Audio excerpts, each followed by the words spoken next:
Hi everybody, I'm Jeff. I'm the LPH MSPCU educator, and this video is to show you how to use the rhythm generator in a mock code scenario. So this is meant for mock code trainers.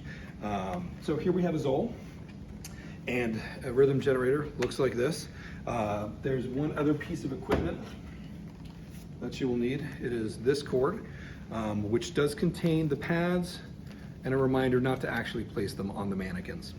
So to set this up, first you have the connection here, which will connect directly to the Zoll, and then we'll place our pads off to the side. And then there's this section here that says training only. This connects to the rhythm generator itself.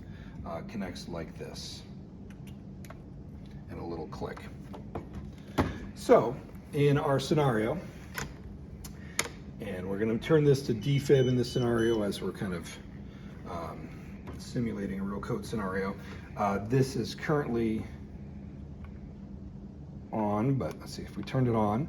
It looks like it defaults to normal sinus rhythm, and you can see that up on the monitor. We're going to put it on one of our two shockable rhythms, VFib and VTAC. There is also a VFib that simulates CPR artifact. So here is a VTAC high. So you can see that displayed on the monitor there. We'll press analyze for our AED mode that our staff should be using. We are standing clear. We'll let it charge to our 200 joules. Press shock. And it does advise the shock and will deliver that shock. Perform CPR.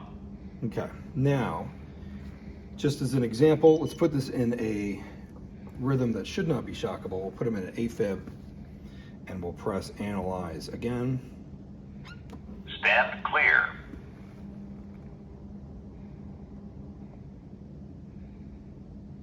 No shock advised. Perform CPR. So I'm going to go ahead and turn this off. And so that's the use of the rhythm generator and the Zoll in a mock code scenario.